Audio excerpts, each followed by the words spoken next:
اس لیے قرآن چند باتیں عرض کی جاتی ہیں۔ سب سے پہلی بات تو یہ سمجھ لیں کہ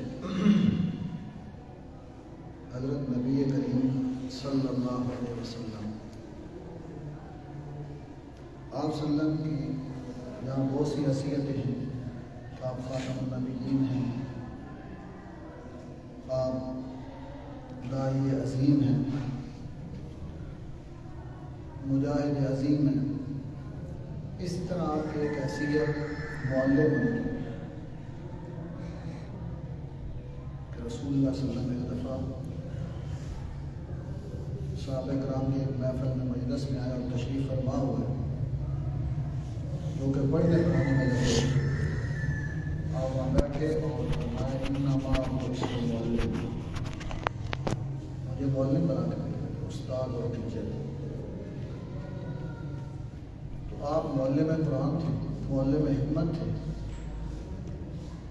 تو یہ قرآن کریم پڑھنا پڑھانا یہ رسول اللہ صلی اللہ علیہ وسلم کی مبارک سنت ہے۔ اس لیے سے پڑھیں گے تو انشاءاللہ ہماری انتہائی مبارک عمل۔ یہ سبق شروع کرنے سے پہلے قرآن کریم کے متعلق چند باتیں جان لیں تاکہ یہ عمل ہمارے لیے آسان ہو جائے اور مفید ہو جائے۔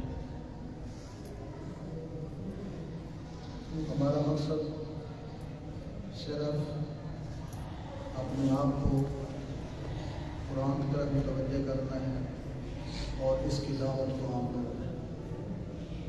جو بھی کام طریقے سے ہو تب وہ زیادہ مفید ہوتا ہے۔ تو سب سے پہلے میں یہ عرض کروں گا کہ قرآن کریم کے ہم پر 5 حق ہیں۔ 5 حق جن کا خیال رکھنا ہر مسلمان کا ضروری ہے۔ 5 حق۔ سب سے پہلا قرآن کا یہ ہے کہ اس پر ایمان لائے۔ اگر کوئی ساتھ میں گیا تو شروع میں 2 صفحے ہوتے ہیں، یا تو کاپی بنائیں آگے وہ صفحے شروع میں خالی ہوں اس میں بھی لکھ سکتے ہیں۔ قرآن کے 5 حق۔ سب سے پہلا یہ ہے کہ ایمان لایا جائے، یقین لایا جائے کہ یہ قرآن کریم اللہ کا کلام ہے، کلام اللہ ہے، کتاب اللہ ہے، اللہ کی طرف سے آئی، کسی انسان کا بنایا ہوا کلام نہیں، یہ کلام اللہ ہے، کتاب اللہ ہے۔ یہ دل و جان سے ماننا ضروری ہے۔ دوسرا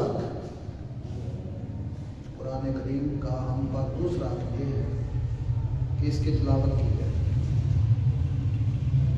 اور اس کو مستقل عمل کے طور پہ اختیار کیا جائے۔ جیسے کہ 21ویں پارے کی ابتدا میں اللہ فرماتے ہیں اتل ما اوحی الیک، اتل ما اوحی الیک من الکتاب،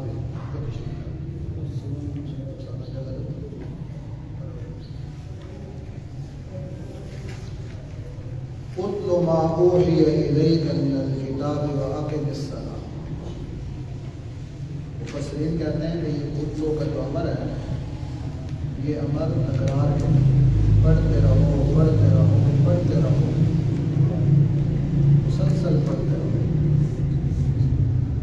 اس کی تلاوت باعث برکت ہے اور اس کو چھوڑ دینا میری حسرتوں میں برکت ہے۔ تو پہلا یہ ہوا، سورہ یونس نکالا جائے، پہلا یہ ہوا کہ ایمان لایا جائے کہ اللہ کا کلام ہے۔ قرآن کا دوسرا یہ ہوا کہ اس کی تلاوت کی جائے، اور تیسرا یہ ہے کہ اس کو سیکھا جائے۔ تعلیم کتاب، یتلو علیہم آیاتک ویعلمہم الکتاب۔ تعلیم کتاب، قرآن سیکھنا اور سکھانا، تعلیم و تعلم۔ جیسے حدیث میں فرمایا خیرکم من تعلم القرآن وعلمہ، ان میں سے سب سے بہتر وہ ہے جو قرآن سیکھے اور سکھائے. تعلیم و تعلم. قرآن کریم خیر الکتب ہے، اور جو اس کے پڑھنے پڑھانے میں لگ گیا اس کو خیر الناس کہا گیا. خیر الکتب یہ سب سے بہتر ہے. اور اس کا چوتھا، قرآن کریم کا چوتھا یہ ہے کہ اس پہ عمل کیا جائے. عمل کیا جائے، جو پڑھے عمل کرے. اس کو عربی میں کہتے ہیں تأول بالقرآن. کہ قرآن کریم کی کوئی آیت آئے آپ نے سنی، کوشش ہونی چاہیے کہ اس پہ عمل کرنا شروع کریں.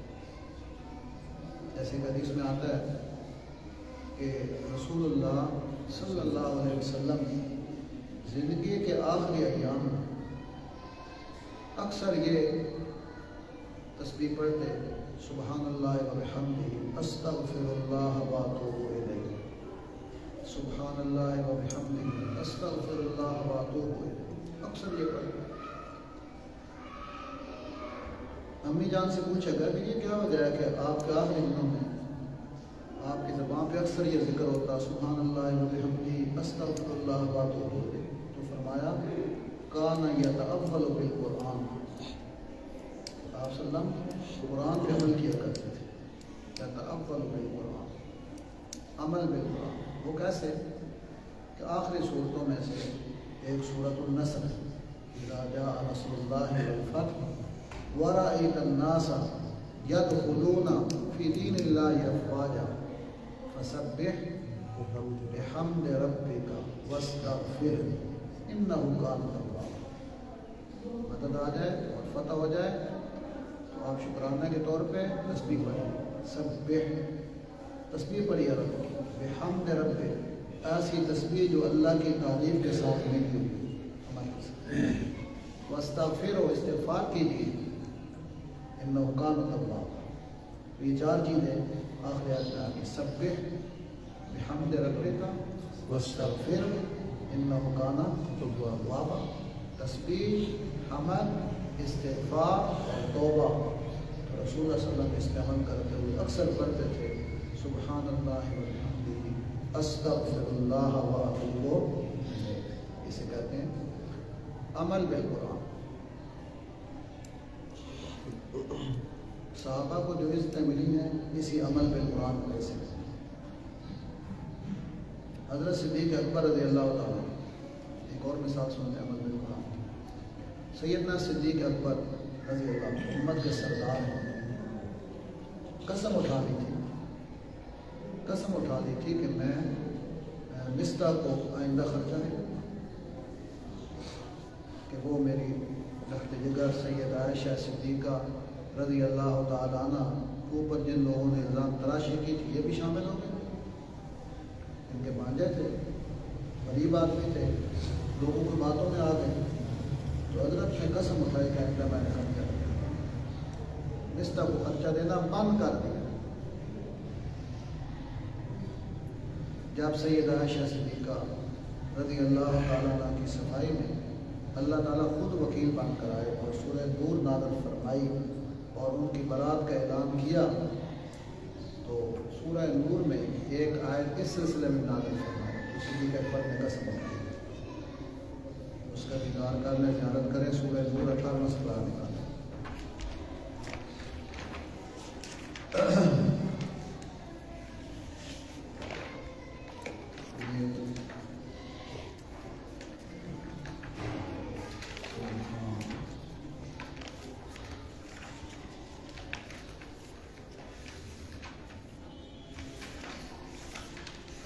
صفحہ نمبر ہے 318 سال. آیت نمبر ہے 22. وَلَا يَأْتَلِ أُولُو الْفَضْلِ مِنْكُمْ وَالسَّعَةِ أَنْ يُؤْتُوا أُولِي الْقُرْبَى وَالْمَسَاكِينَ وَالْمُهَاجِرِينَ فِي سَبِيلِ اللَّهِ وَلْيَعْفُوا وَلْيَصْفَحُوا. لا يَأْتَلِ، قسم نہیں اٹھانی چاہیے، مناسب نہیں کہ قسم اٹھاتے. اولو الفضل منکم، فضل والے شرف والے تم میں سے اہل فضل ہیں ان کے لیے مناسب نہیں کہ قسمیں اٹھائیں، وسا جن کو اللہ نے گنجائش دی ہے، ایوتو اولي القربى کہ قسم اٹھا لیں کہ آئندہ جی ہم رشتہ داروں کو نہیں دیں گے، مسکین مہاجرین فی سبیل اللہ کو قسمیں نہ اٹھائیں، مناسب نہیں، ان کی شان عرفہ کے مناسب یہ بات نہیں، ولیعفو ہونی چاہیے کہ معاف کر دیں، ولیصفحوا درگزر کر دیں، الا تحبون کیا تم چاہتے نہیں ہو ان یغفر اللہ لکم اللہ تمہیں معاف کر دے، چاہتے نہیں ہو، واللہ غفور الرحیم۔ بس جیسے یہ آیت کریمہ سنی صدیق اکبر پکار اٹھے بلا یا ربنا وحب ان تغفر لنا، کیوں نہیں یا اللہ ہم چاہتے ہیں کہ آپ ہمیں معاف کر دیں۔ تو مصداق کا صرف خطہ جاری نہیں کیا بلکہ خطہ بھی دورہ کر دیا، جسے کہتے ہیں عمل بالقرآن، تأول بالقرآن، عمل بالقرآن۔ تو قرآن کریم اور بھی اس کی بہت سی مثالیں ہیں انشاءاللہ، اور ساتھ ساتھ آپ بھی رہیں۔ دو مثالیں میں نے آپ کو دے، ایک رسول اللہ صلی اللہ علیہ وسلم کان یتأول بالقرآن، دوسری مثال صدیق اکبر فوراً معاف کر دیا، آئے سنتے ہی معاف کر دو۔ عمر کی مثالیں اور صحابہ کی مثالیں، بہت سی مثالیں، گلادہ موضوع ہے۔ تو یہ چوتھا ہفتہ قرآن کا، پانچواں اور آخری ہفتہ قرآن کا یہ ہے کہ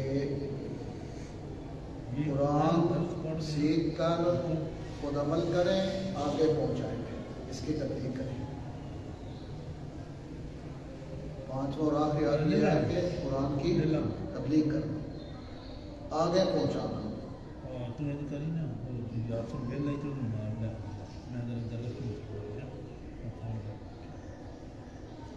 آگے پہنچانا۔ اس کے لیے مشہور آیت ہے چھٹے پارے کی، یا ایھا الرسول بلغ، یا ایھا الرسول بلغ ما انزل الیک من ربک، تبلیغ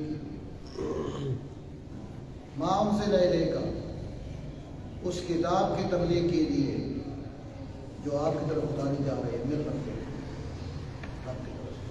ان لم تفعل، اگر آپ نے یہ کام نہ کیا، فما بلغت رسالتہ، آپ نے اللہ کی رسالت کا حق ادا نہیں کیا۔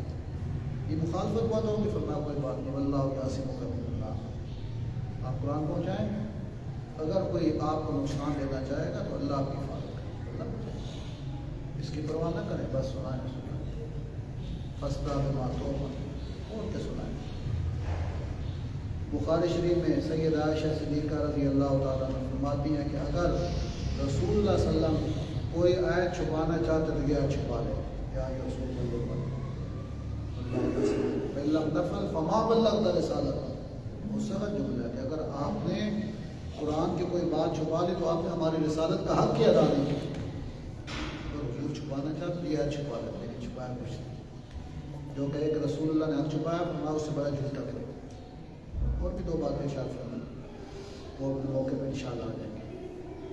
تو یہ قرآن کے 5 حکم، سب سے پہلا یہ اللہ کا کلام، دوسرا کہ اس کی تلاوت کی جائے، تیسرا اس کو سیکھا جائے، تعلیم و تعلم، چوتھا اس پہ عمل کیا جائے، اور پانچواں یہ ہے کہ اس کو آگے 5 حق ہیں، اور جو 1 گھنٹے کا بیان دیا ہے، درس بھی دے سکتے ہیں، یہ ضروری ہے۔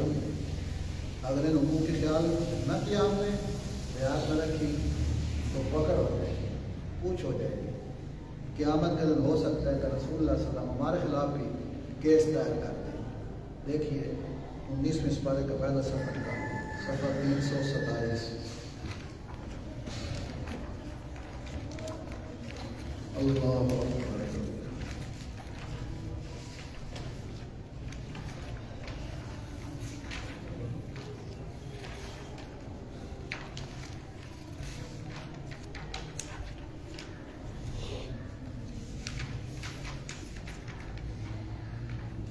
صفحہ 327 ہے اور آیت نمبر 30، وقال الرسول یا رب ان قوم اتخذوا هذا القرآن مهجورا، وقال الرسول یا رب ان قوم اتخذوا هذا القرآن مهجورا، رسول کہیں گے اے میرے رب میری قوم نے اس قرآن کو چھوڑ دیا تھا، اس لیے ان حقوق کا خیال کرنا ضروری ہے، کہیں اس کیس کی زد میں ہم نہ آ جائیں۔ اسی طرح ایک دوسرا والا بھی دیکھیں، اس سے پہلے صفحہ 299 نکالیں قرآن کا، سورۃ طٰہٰ صفحہ 299 289 سورۃ طٰہٰ آیت نمبر 124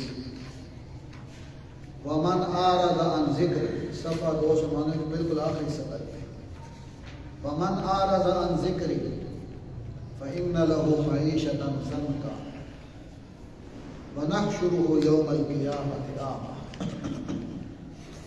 جس نے میرے ذکر سے اعراض کر دیا، ذکر سے مراد ہے قرآن، إِنَّا نَحْنُ نَزَّلْنَا الذِّكْرَ وَإِنَّا لَهُ لَحَافِظُونَ۔ من أَعْرَضَ عَنْ ذِكْرِي، جس نے میرے ذکر سے قرآن سے منہ موڑ لیا، اس کی حق ادا نہ کیے، تو پھر سنیے اس کو دو سزائیں ملیں، ایک دنیا میں اور ایک آخرت میں۔ دنیاوی سزا فَإِنَّ لَهُ مَعِيشَةً ضَنْكًا، اس کی زندگی تنگ کر دی، حضران سب کچھ ہوتے ہوئے بھی کچھ تنگ دل، پریشان، ٹینشن بنے لے کر۔ بہت سے لوگ پیسے والے ہوتے ہیں، ایسے کچھ بھی نہیں۔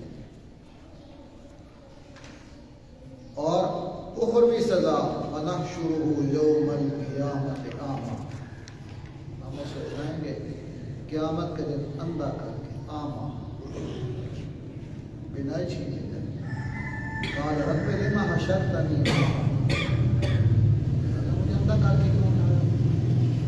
وقد كنت بصیرا، میری واقعی تو دنیا میں دیکھتا تھا، آج اندھا کیوں اٹھایا؟ قال فرمایا کہ ہاں کذالک، بات ایسے ہی ہے، باقی تیری آنکھیں بھی بینائی تھی۔ اتت کا آیاتنا، تیرے پاس ہماری آیتیں آئی تھی، قرآن آیا تھا، فنسیتہا، تو نے اس کو بھلا دیا، چھوڑ دیا، نسیتا اے ترکتا، چھوڑ دیا، اسے کچھ ڈال دیا۔ ہاں ونسیتہا وَكَذَلِكَ الْيَوْمَ تُنْسَىٰ وَكَذَلِكَ الْيَوْمَ تُنْسَىٰ، اسی طرح آج تجھے بھی اللہ بھول سے پاک ہے۔ اس کا مطلب یہ ہے کہ تیرے ساتھ کوئی معاملہ کیا جا رہا ہے جو اس کے ساتھ کیا جائے جس کو آدمی بھول جائے، اسے بے شک یہ تو یہ جہنم میں جائے۔ تو یہ حقوق القرآن ہے، ان کا خیال کرنا بہت ضروری ہے۔ یہ ایک سبق، آج کے سبق کا پہلا حصہ ہے۔ آج کے سبق کا دوسرا حصہ کہ ہم جو قرآن کریم کا ترجمہ پڑھنے لگے ہیں اللہ کی توفیق سے، اس قرآن کریم کے نزول کے مقاصد کیا ہے؟ پہلی بات ہے حقوق القرآن، سبق کی دوسری بات ہے مقاصد القرآن، قرآن کریم کے پڑھنے پڑھانے کے مقاصد کیا ہے، نزول قرآن کے مقاصد کیا ہے۔ مقصد نزول قرآن، یہ بھی بہت اہم اور ضروری بات ہے سبق سے پہلے، کہ ہم جو یہ عمل شروع کر رہے ہیں، ہمارے علم میں یہ بات ہونی چاہیے کہ اس پڑھنے پڑھانے کا مقصد کیا ہے۔ ہم یہاں سے سفر کرتے ہوئے منڈی بابلین جاتے ہیں یا سرگودا جاتے ہیں، کوئی پوچھنے بھی کیوں سفر کر رہے ہو، سفر کا مقصد کیا ہے، تو اگر کوئی معقول بات بتائیں تو ٹھیک ہے کہ میں وہاں کوئی خریداری کرنی ہے، کوئی میں کسی دینی کام میں مدد کے لیے جا رہا ہوں، پڑھنے کے لیے جا رہا ہوں۔ اگر بے مقصد جائے لوگ آدمی پاگل ہوتے بے وقوف ہو گئے، ایسے ہی سیر سپاٹے کر رہے ہیں۔ ہر کام کا کوئی نہ کوئی کیا ہونا چاہیے مقصد۔ اس کام کا مقصد ہے قرآن نازل ہوا، اس کے مقاصد ہیں، پڑھنا پڑھانا اس کے بھی کچھ مقاصد ہیں۔ تو قرآن کریم کے مقاصد کیا ہیں؟ مقاصد تو بہت سے ہیں، تو ہم اختصار کے ساتھ اس کے 5 مقاصد ذکر کرتے ہیں۔ جیسے 5 حقوق بیان کیے، ایسی سمجھ لیں کہ قرآن کریم کے نزول کے 5 مقاصد، کتنے؟ 5 مقاصد ہیں۔ نزول قرآن کے 5 مقاصد ہیں۔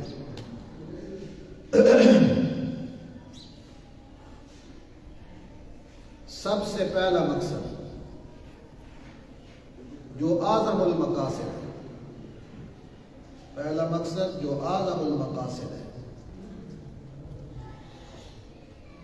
وہ ہے اصلاح العقائد۔ اعظم المقاصد جو ہے وہ ہے اصلاح العقائد، عقائد کی اصلاح، اصلاح العقائد، عقائد کی اصلاح۔ اس کو میں کہتا ہوں کہ یہ سب سے بڑا مقصد ہے نزول قرآن کا، کہ آدمی اپنے عقیدے کی اصلاح کرے، اپنے عقیدے کی اصلاح کرے۔ یہ اعظم المقاصد من نزول القرآن۔ اور ہم اس کو اعظم المقاصد اس لیے کہتے ہیں کہ جتنے بھی انبیاء آئے، جتنے بھی رسول آئے، سب کے آنے کا مقصد عقیدے کی اصلاح ہے، اس بات توحید اور رد شرک کے لیے انبیاء آئے، اس لیے یہ اعظم المقاصد ہے۔ اس کے لیے حوالہ سن لیں قرآن کا، سورہ انبیاء نکالیں، صفحہ 292،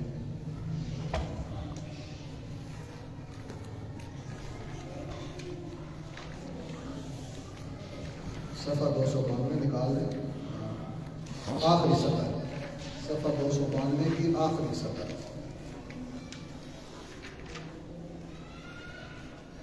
سورہ انبیاء صفحہ 292 آخری سطر۔ وما ارسلنا من قبلک من رسول الا نوحی الیہ انہ لا الہ الا انا فاعبدون۔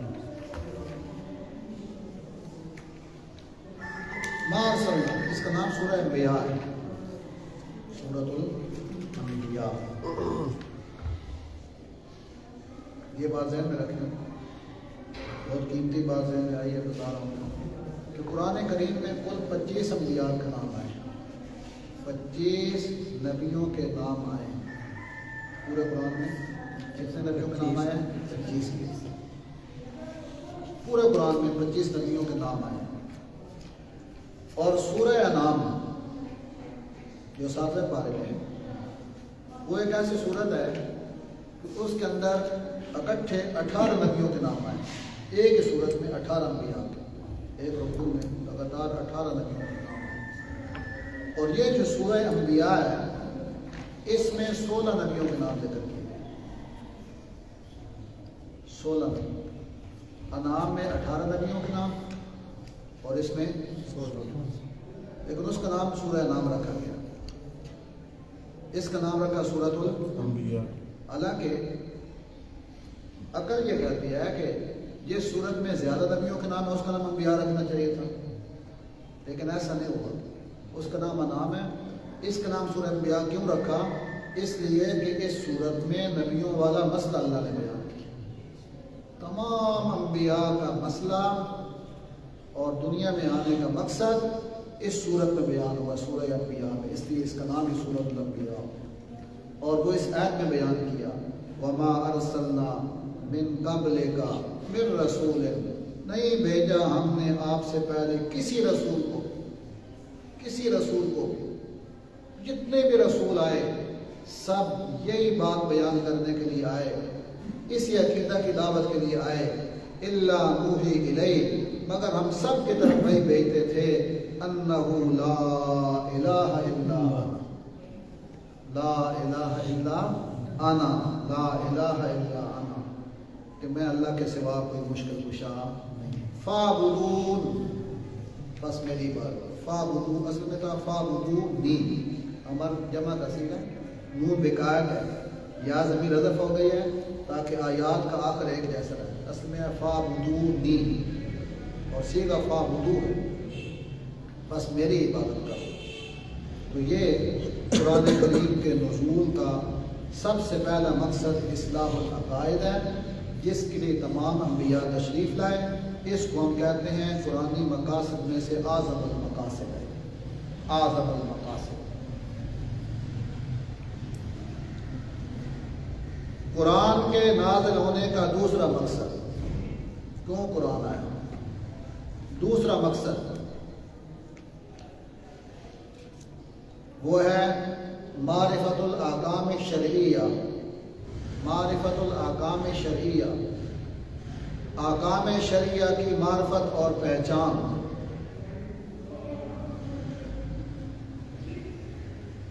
نماز کے کیا احکام ہیں، روزے کے کیا احکام ہیں، حج کے کیا احکام ہیں، اسی طرح اور دیگر جو عبادات ہیں، کاروبار ہیں، ان کے کیا احکام ہیں، کیسے ہم نے زندگی گزارنی ہے۔ معرفت الاحکام الشرعیہ، یہ نزول قرآن کا دوسرا مقصد ہے، اور یہ بھی بہت اہم مقصد ہے۔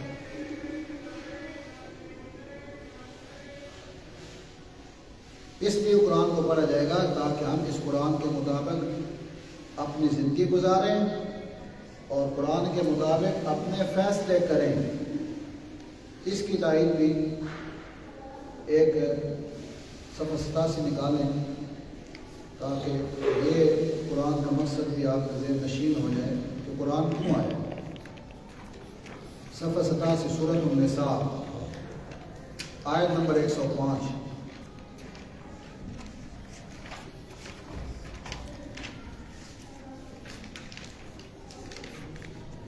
اِنَّا أَنزَلْنَا إِلَيْكَ الْكِتَابَ بِالْحَقِّ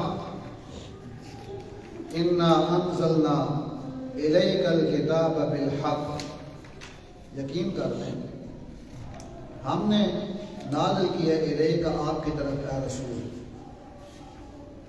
الکتاب یہ کتاب کامل یعنی قرآن کریم، بالحق حق کے ساتھ حکمت کے ساتھ قرآن اتارا ہے۔ کیوں؟ اس کے نازل کرنے کا مقصد کیا ہے؟ لِتَحْكُمَ بَيْنَ النَّاسِ، لِتَحْكُمَ بَيْنَ النَّاسِ، تاکہ آپ فیصلے کریں لوگوں کے درمیان، بِمَا أَرَاكَ اللَّهُ، جیسے اللہ آپ کو بتلا دیں، اللہ آپ کو جو سجھا دیں، جو سمجھا دیں، جو بتلا دیں، اس کے مطابق آپ فیصلے کرتے ہیں۔ تو نزول قرآن کا دوسرا اہم ترین مقصد ہو گیا احکام شرعیہ کو پہچاننا اور اس کے مطابق زندگی میں فیصلے کرنا۔ دو مقصد ہو گئے نزول قرآن کے۔ تیسرا مقصد، نزول قرآن کا تیسرا مقصد یہ ہے تہذیب الاخلاق، تہذیب الاخلاق، تہذیب اپنے اخلاق درست کرنا۔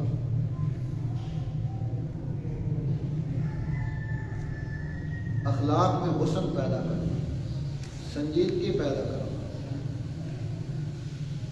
جیسے اللہ نے صورت اچھی دی ہے، ایسے خلق اخلاق بھی اچھے ہو جائیں۔ قرآن اس کی بھی اس لیے بھی نازل ہوا۔ رسول اللہ صلی اللہ علیہ وسلم کا فرمان ہے انما بعثت لاتمم مکارم الاخلاق، مجھے اس لیے بھیجا گیا ہے میں اخلاق کریمانہ کی تبدیل کروں۔ اور ایک مشہور آیت بھی پڑھ دیتا ہوں، سورہ قلم نون والقلم، انک لعلی خلق عظیم، انک لعلی خلق عظیم، انک لعلی خلق عظیم۔ اور سیدہ عائشہ نے اسی آیت کی تفسیر میں فرمایا، کسی نے پوچھا رسول اللہ صلی اللہ علیہ وسلم کے اخلاق کیا تھے؟ تو فرمایا تو نے قرآن نہیں پڑھا؟ کان خلق بالقرآن، آپ کے اخلاق کیا لیا قرآن ہے، جو قرآن میں ہی آپ کے اخلاق ہے۔ تو تیسرا مقصد قرآن کے نازل ہونے کا وہ ہے اپنے اخلاق درست کرنا۔ خصوصاً جو قرآن کا طالب علم ہے، قرآن پڑھتا ہے، پڑھاتا ہے، سیکھتا ہے، سکھاتا ہے، اس کے اخلاق عمدہ ہونے بہت ضروری ہے، ورنہ اس کے کام میں رکاوٹ بن جائے گی، دعوت کا کام نہیں کر سکے گا۔ ضرب زبان لین ہو، دل نرم رکھے، زبان نرم رکھے، تب اس کی بات کا فائدہ ہوگا، ورنہ بہت مشکلات ہیں، وہ اپنے کام میں کامیاب نہیں، مشن میں کامیاب نہیں ہو سکتے۔ آیت پڑھ دیتا ہوں، میرے نشین کر لیں، 34 پاری کی ہے، لو كنت فظا غلیظ القلب لانفضوا من حولک لو كنت فظا غلیظ القلب، اے میرے حبیب یہ جو آپ کے پاس رونق لگی ہوئی ہے، غریب لوگ آپ کے پاس آتے ہیں، قرآن پڑھتے ہیں، آپ پڑھاتے ہیں، حدیث سناتے ہیں، سنتے ہیں، یہ اس لیے کہ آپ نرم زبان اور نرم دل ہیں، نرم زبان اور لو كنت فظا، اگر آپ سخت زبان ہوتے، غلیظ القلب دل کے سخت ہوتے، لانفضوا من حولک، یہ سب بات ہوتے۔ تو یہ قرآن کے نزول کا تیسرا مقصد تعظیم الاخلاق ہے، اخلاق درست کرنا، نرمی پیدا کرنا۔ چوتھا مقصد قرآن کے نازل کرنے کا وہ ہے اتحاد جماعت، جس کو آپ تنظیم الامہ بھی کہہ سکتے ہیں، قوم کا، امت کا منظم ہے۔ جب تک تنظیم نہ ہو، منظم چیز نہ ہو، اس وقت تک بات نہیں کرتی۔ تو قرآن اپنے ماننے والوں کو منظم کرنا چاہتا ہے، اور یہ بات ختم ہو جاتی ہے۔ اس کے لیے دیکھیے حوالہ دیکھیے 85 صفحہ نکالو، چوتھا پارہ۔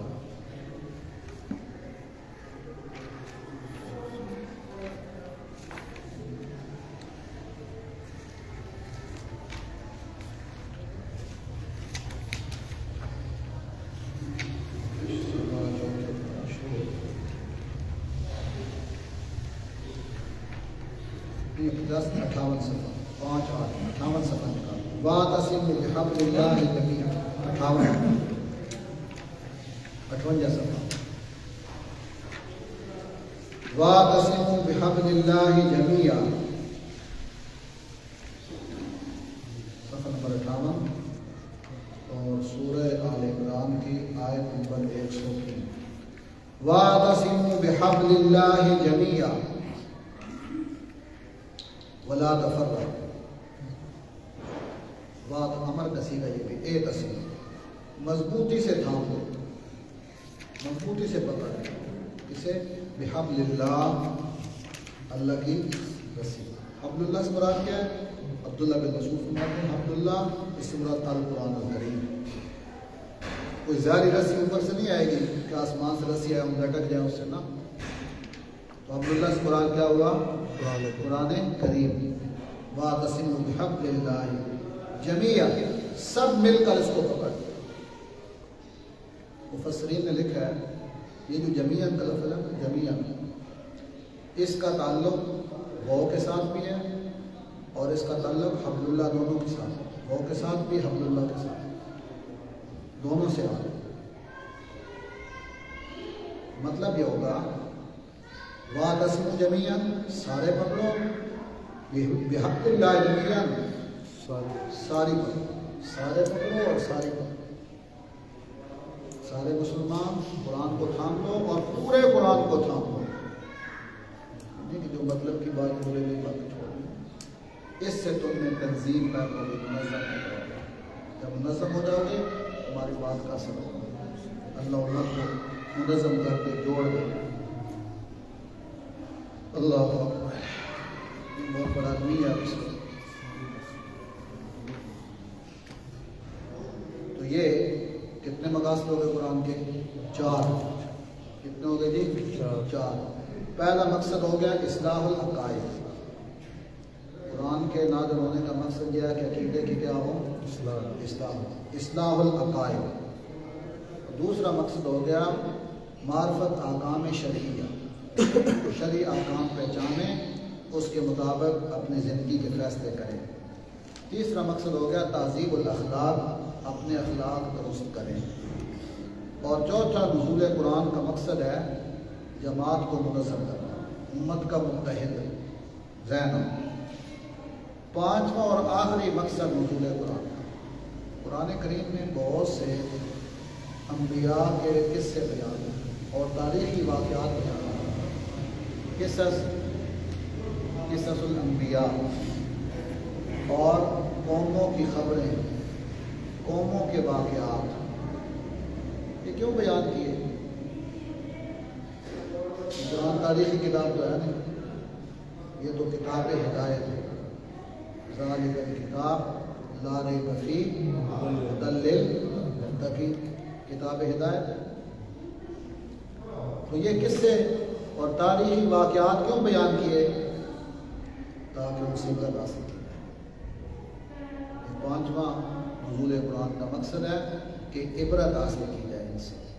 اس کے لیے سورہ یوسف کی آخری آیتیں نکالیے، صفحہ 220 نکالیں، یہ بھی حوالہ دیں۔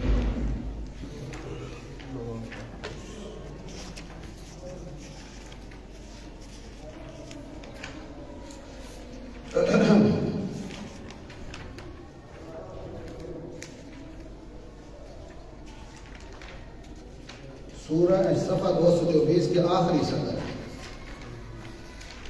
صفحہ 224 کے آخری صدر، لقد كان في قصصهم عبرة لأولي الألباب،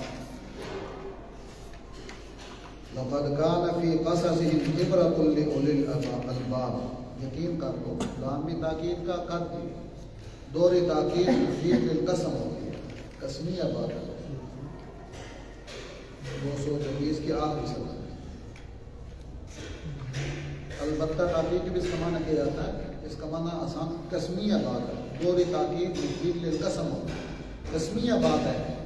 کان فی قصص عبرہ، کہ ان واقعات میں بڑی عبرت ہے، بڑی عبرت ہے، لأولی الالباب، لیکن عقل مندوں کے لیے، سمجھدار عبرت حاصل کریں۔ یہ قصہ یوسف اس میں بیان ہوا ہے، بڑی عبرتیں انشاءاللہ جب سبق آئے گا بتاؤں گا کیا کیا اس کے اندر عبرتیں ہیں، کیا کیا سبق ہے۔ تو نزول قرآن کا آخری اور پانچواں مقصد یہ ہے کہ قرآنی واقعات سے عبرت حاصل کی جائے۔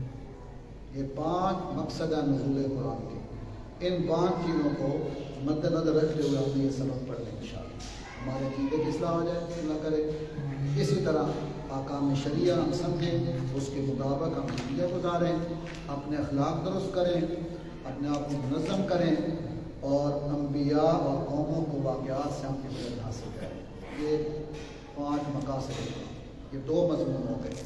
حقوق قرآن علیحدہ مستقل مضمون ہے، مقاصد قرآن مضمون ہے مستقل۔ اب سبق پہ آئیں، سورہ یونس ہم نے کھول لی۔ سورہ یونس کا ترجمہ کچھ پڑھیں گے انشاءاللہ، اس سے پہلے ہم سورہ یونس کے بارے میں کچھ فائدے ذکر کریں، 5 فائدے ذکر کر لیں۔ سورہ یونس کے متعلقہ 5 فائدے بیان کیے جائیں گے۔ فوائد سورہ یونس کے عنوان سے، فوائد سورہ یونس۔ سب سے پہلا فائدہ تو یہ ہے کہ اس سورت کے نام کے بارے میں، اس کا نام ہے یونس، سورہ یونس۔ تو یہ نام رکھنے کی وجہ یہ ہے کہ اس سورت کے آخر میں آیت کریمہ آئے گی جس میں سرسری طور پہ حضرت یونس علیہ السلام کا کچھ تذکرہ آیا ہے، کیونکہ نام مبارک آ گیا ہے سیرت میں، بس ایک ہی آیت میں اس کی اہمیت کے پیش نظر اس پوری سورت کا نام رکھ دیا گیا ہے سورہ یونس، تسمیۃ الکل بسم الجز کے نام سے اس پوری سورت کا نام سورہ یونس ہے۔ یہ تو ہوگی اس کی وجہ تسمیہ۔ دوسرا فائدہ سورہ یونس سے متعلقہ دوسرا فائدہ یہ ہے کہ یہ سورت مکی ہے یا مدنی۔ سورتوں کی بھی مختلف جو ہے نا تفصیلات ہیں، کوئی سورت مکی ہے، کوئی مدنی ہوتی ہے، کوئی سفری ہے، کچھ حضری ہیں، کچھ لیلی ہیں، کچھ نہاری ہیں، کچھ سیفی ہیں، کچھ شتائی ہیں، سردی گرمی، کوئی موسم سرما میں نازل ہے، گرما میں، کوئی سفر میں، کوئی حضر میں، کوئی دن میں، کوئی رات میں، کوئی مکہ میں، کوئی مدینہ میں۔ جب آپ مکہ میں تھے اس وقت جو صورتیں نازل ہوئی وہ صورتیں کون سی ہیں؟ مکی۔ اور جو مدینہ میں نازل ہوئی وہ صورتیں ہیں مدنی۔ جو سفر میں نازل ہوئی وہ ہیں سفری، جو حضر میں نازل ہوئی وہ ہیں حضری، جو رات کو نازل ہوئی وہ ہیں لیلی، جو دن کو نازل ہو گئی وہ ہیں نہاری، جو سردی کے موسم میں نازل ہوئی وہ شتائی، جو گرمی میں نازل ہوئی وہ ہیں سیائی۔ تو یہ سورہ مکی ہے۔ سوائے چند آیات کے جو اپنی جگہ پہ ہیں کہ میں بتا دوں گا کہ یہ مدینہ میں نازل ہوئی ہیں، تو اس کی اکثر آیات جو ہے وہ مکہ میں نازل ہوئی ہیں، اور بالاکثر حکم الکل کے تحت اس صورت کو مکی صورت کہا جاتا ہے، مکی صورت۔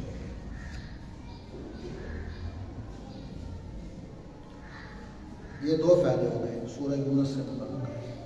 تیسرا فائدہ، اس سورت کا پہلی سورت سے ربط اور مناسبت ہے۔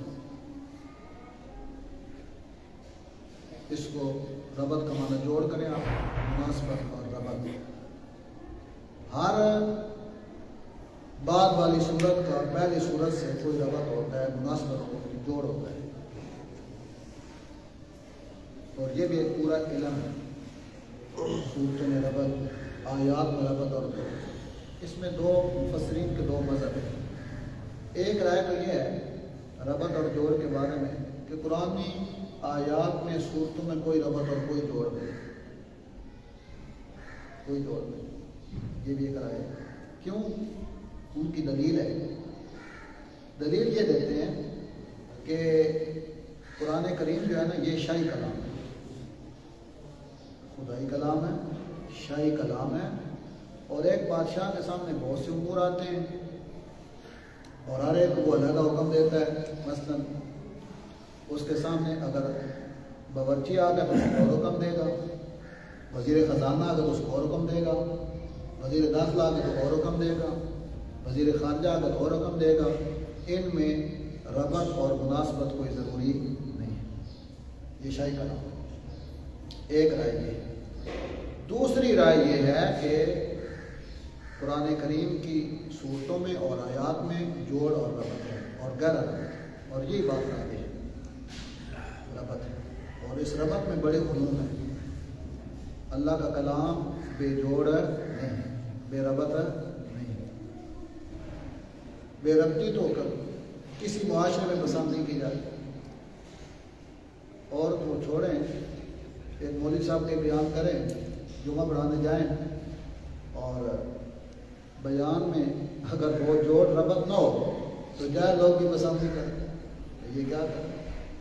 میں نے ایک ساتھی کو جمعہ پڑھانے کے لیے بھیجا ایک جگہ پہ، تو وہاں سے دوسرے دن فون آیا کہ آپ نے جو ساتھی بھیجا تھا وہ جب بیان کر رہا تھا، کبھی جب پتہ چلتا کہ منڈی باولدین جا رہے ہیں، کبھی پتہ چلتا سکوتے جا رہے ہیں، کبھی پتہ چلتا کھیوڑے پہنچے ہوئے، اس نے کیا بیان کیا مجھے پتہ ہی نہیں چلا۔ تو بے جوڑ باتیں کوئی بھی پسند نہیں کرتا، اس لیے قرآن کریم مربوط کتاب ہے، بڑی مناسبت جوڑ ہے۔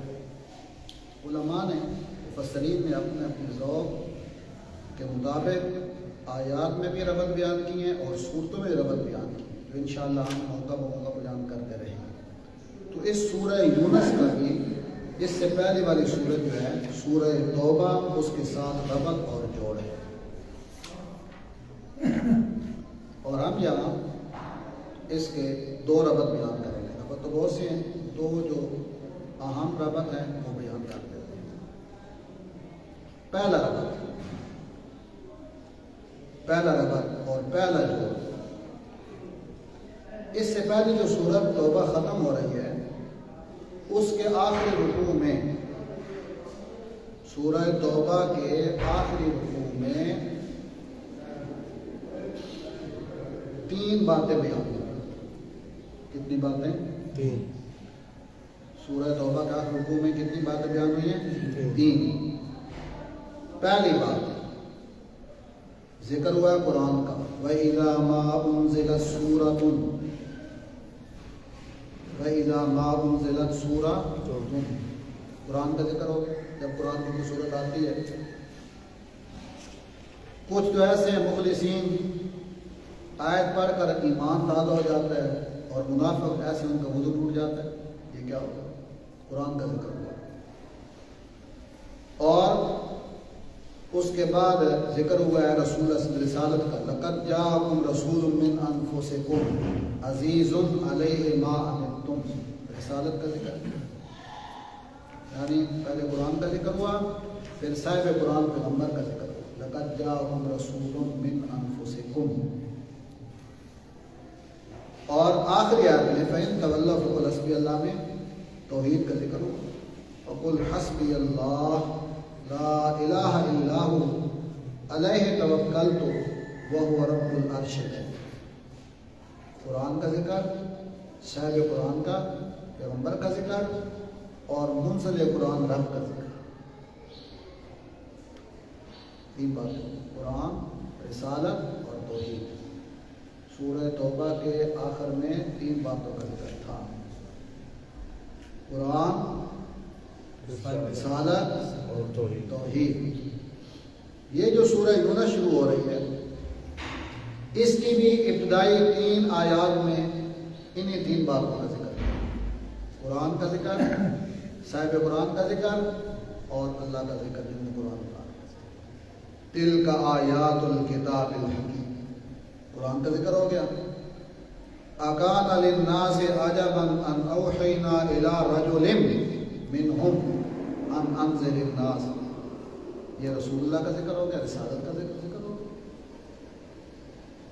اور تیسری آیت میں کہا ان ربکم اللہ الذی خلق السماوات والارض، اللہ کی توحید کا ذکر ہو گیا۔ ایک زبردست جوڑ پیدا ہو گیا، قرآن، رسالت اور توحید۔ سورہ توبہ کے آخر میں 3 چیزوں کا ذکر تھا، سورہ یونس کے شروع میں 3 چیزوں کا ذکر ہے، بڑا خوبصورت جوڑ پیدا ہو۔ دوسرا ربط، اس سے پہلے سورت کا نام کیا ہے؟ سورہ توبہ اور اس سے پہلے سورہ انفال۔ ان دونوں سورتوں کا جو بنیادی مضمون ہے وہ ہے جہاد بالسیف۔ سیف کہتے ہیں تلوار کو، جہاد کرنا، ہتھیار اٹھا کر جہاد کے لیے نکلنا، جہاد بالسیف سورہ توبہ کا مضمون تھا۔ سورہ توبہ میں جہاد بالسیف کا ذکر ہوا۔ اب آگے سورہ یونس، اس میں ذکر ہے جہاد باللسان کا، کہ مسئلہ توحید ثابت کرنے کے لیے زبانی جہاد کرو اور دلائل ذکر کرو، توحید کے دلائل۔ اب جہاد باللسان کا ذکر ہوگا، جہاد بالسیف کے بعد اب جہاد باللسان، عملی جہاد کے بعد زبانی جہاد کا تذکرہ سورہ یونس میں ہونے جا رہا ہے۔ کتنے فائدے ہو گئے جی؟ 3 فائدے ہو گئے۔ پہلا فائدہ، سورۃ یونس کا نام وجہ تسمیہ۔ دوسرا فائدہ کہ یہ مکی ہے۔ تیسرا فائدہ ربط، اس سورت کا پہلی سورت سے ربط کیا ہے، ہم نے بیان کیا۔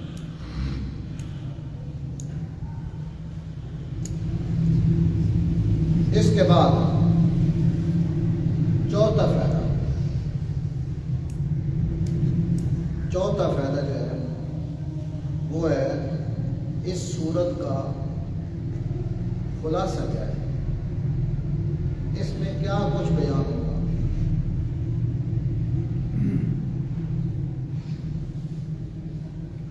تو اس سورت کا مختصر سا خلاصہ یہ ہے کہ اس میں جو بنیادی مضمون ہے، جو سورۃ یونس کا بنیادی مضمون ہے، وہ ہے کہ العبودیۃ للہ، عبادت کس کا حق ہے؟ الوہیت اللہ کا حق ہے، عبودیت اللہ کا حق ہے، مشکل کشا اللہ کے سوا کوئی نہیں، اور عبادت کے لائق بھی اللہ کے سوا کوئی نہیں۔ یہ اس سورت کا بنیادی مضمون، اور بھی مضمون ہے کہ بنیادی مضمون ہے کہ اللہ کو وحدہ لا شریک مان لو، اللہ کے سوا تمہاری عبادت کے لائق بھی کوئی نہیں، اس کے سوا مشکل کشا بھی کوئی نہیں۔ اور اس صورت میں بطور خاص جس چیز کی نفی کی جائے گی وہ آل مکہ کا کا ایک غلط اور باطل نظریہ تھا، وہ یہ تھا کہ ہم جو اللہ کے علاوہ ان بزرگوں کی تصویریں بنا کر ان کی جو پوجا کرتے ہیں، ان کو جو راضی کرتے ہیں، اس کی مین وجہ یہ ہے کہ یہ قیامت کے دن اللہ تعالیٰ کے سامنے سفارش کر کے ہماری بخشش کروا لیں گے، اللہ کو منوا لیں گے، اللہ کو مجبور کر لیں گے۔ ان کا ذہن یہ تھا، تو فرمایا اللہ کو مجبور کرنے والا کوئی نہیں۔ اسی صفحے پہ آیت نمبر 3 میں یہ بات آئے گی، ما من شفیع الا من بعد اذن، ما من شفیع الا من بعد اذن، ما من شفیع، کوئی بھی سفارش نہیں کر سکتا۔ یہ جو انداز ہے یہ عموم پیدا کر رہے ہیں، ما من شفیع، کوئی بھی سفارش نہیں کر سکے گا قیامت کے دن، الا من بعد اذن، مگر اللہ کی اجازت کے بعد۔ اللہ اجازت دیں گے تو کوئی سفارش کرے گا، جب تک اللہ اجازت نہیں دیں گے کوئی بھی سفارش نہیں کر سکتا۔ سفارش کے لیے 2 باتیں ضروری ہیں۔ کتنی باتیں؟ 2 باتیں۔ ایک یہ ہے کہ جو شفیع ہوگا، جو سفارش کرے گا، وہ معذون ہو، اس کو اجازت ملے سفارش کر۔ جیسے رسول اللہ صلی اللہ علیہ وسلم جو ہے نا سجدے میں گر جائیں گے، سفارش کے لیے جائیں گے، سجدے میں گر جائیں گے، 7 دن کی مقدار سجدے میں گر گئے، اس کے بعد اجازت ملے گی، ارفع راسک یا سل تودا وشفا تشفا، وشفا تشفا۔ پہلی بات کہ جس نے سفارش کرنی ہے اس کو اللہ کی طرف سے کیا ملے؟ اجازت ملے۔ دوسری بات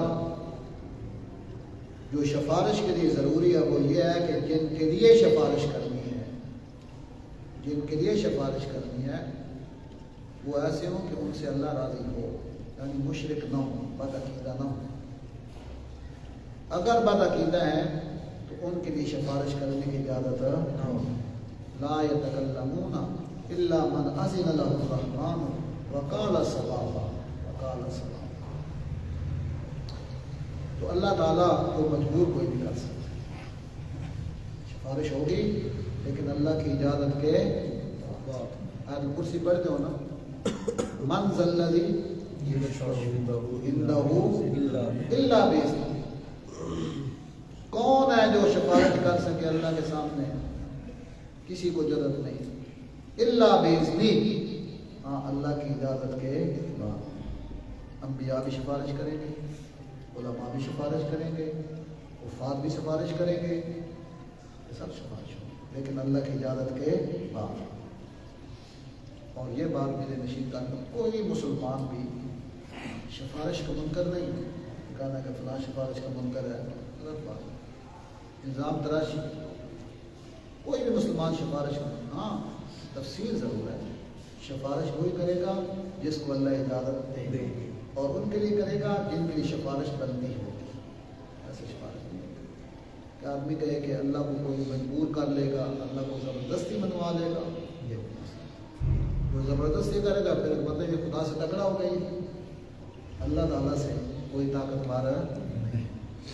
تو یہ اس سورت کا بنیادی مضمون ہے کہ عبادت کس کی ہوگی؟ الوہیت کس کا حق ہے؟ اللہ کا۔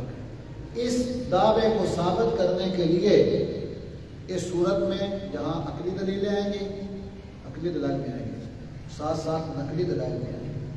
حضرت نوح علیہ السلام کا قصہ آئے گا اسی صورت میں، نوح علیہ السلام کا قصہ، حضرت موسیٰ علیہ السلام کا قصہ، یونس علیہ السلام کا قصہ، عقلی نقلی دلائل کے ساتھ یہ بات ثابت کی جائے گی کہ تم نے عبادت کس کی کرنی ہے؟ اللہ کی۔ پھر جو یہ دعویٰ مان جائیں گے ان کے لیے بشارتیں ہوں گی، جنت ہے۔ جو نہیں مانیں گے ان کے لیے تخفیف ہوگی، وعید ہوگی، جہنم۔ یہ ساری باتیں انشاءاللہ اس صورت میں کتنے فائدے ہو گئے؟ 4. 5واں فائدہ سن لیں، آخری فائدہ سنیں گے چلیں انشاءاللہ. یہ فائدہ یہ جو ہے نا الف لام را اس کے متعلق ہے. الف لام را قرآن کریم میں 5 صورتیں ہیں جن کی ابتدا ہوتی ہے الف لام را سے. کتنی صورتیں ہیں؟ 5 5 صورتیں ہیں جن کی ابتدا ہو رہی ہے الف لام را سے. الف لام را. اور ان سب کا نام بھی جتنی 5 صورتیں جن کی ابتدا الف لام را سے ہو رہی ہے ان کا نام بھی کسی پیغمبر کے نام پر ہے. مثلا یہ صورت اس کا نام کیا ہے؟ سورہ یونس الف لام را شروع ہو رہی ہے. سورہ ہود آ رہی ہے آگے، ہود بھی نبی کا نام ہے، وہ بھی الف لام را شروع ہو رہی ہے. سورہ یوسف آئے گی، یوسف بھی پیغمبر ہے، اس کی ابتدا بھی کس سے ہے؟ الف لام را. پھر سورہ ابراہیم آئے گی، ابراہیم بھی نبی ہے، اس سورت کی ابتدا بھی کس سے ہے؟ الف لام را سے. البتہ 54 پارے میں جو سورہ الحجر ہے اس کی ابتدا الف لام را سے ہے، لیکن اس کا نام کسی نبی کے نام پہ نہیں ہے، ایک قوم کے نام پر، سورۃ الحجر. سمجھا رہی بات؟ یہ ایک تفسیری فائدہ ہے کہ قرآن کریم میں کل 5 صورتیں شروع ہو رہی ہیں جس سے الف لام را سے، اور ان 5 صورتوں میں سے 4 صورتوں کا نام نبیوں کے نام پر ہی ہے. یونس، یوسف، ہود، ابراہیم. البتہ ایک سورت الحجر وہ الف لام را شروع ہوتی ہے لیکن اس کا نام کسی نبی کے نام سے نہیں. الف لام را جیسے آپ نے سنا ہوا ہے یہ مقطعات میں سے. مقطعات کی جمع ہے. اس کا مطلب ہوتا ہے علیحدہ کر کے، ٹکڑے کر کے پڑھنا. یہ بھی جو جملہ ہے، یہ لفظ جو کلمہ ہے الف لام را، اس کو علیحدہ کر کے پڑھا جاتا ہے. الف لام را، الف لام را. یہ وہی پڑھے گا جس نے کسی استاد سے پڑھا ہوا ہے، وہ تو پڑھے گا الف لام را. جس نے خود قرآن کا مطالعہ کیا، کئی بہت سے لوگ ایسے ہیں وہ قرآن نہیں، یہ کیسے پڑھے؟ اگر کسی استاد سے پڑھے تو وہ یوں پڑھے گا الف لام را. نہیں تو وہ کہے گا یہ ایک الگ لکھا ہوا کیا لکھا. اس لیے استاد سے پڑھنا ضروری ہے. استاد کے بغیر ایک بوڑھی کو میں نے دیکھا وہ قرآن پڑھ رہے تھے، میں نے کہا یہ تو خدا کو گالیاں دے رہے تھے، قرآن کیا پڑھ رہے. الف لام را. عام مفسرین اس بارے میں یہ ہو گیا، یا اور جو حروف مقطعات قرآن بہت سی صورتوں کے شروع میں ہیں، ان کے بارے میں یہ کہتے ہیں کہ یہ متشابہات میں سے، مقطعات متشابہات میں سے. ہمیں ان کے معنی کا پتہ نہیں. ما یعلم تاویلہ الا اللہ، ان کا معنی اللہ کے سوا کوئی نہیں جانتا.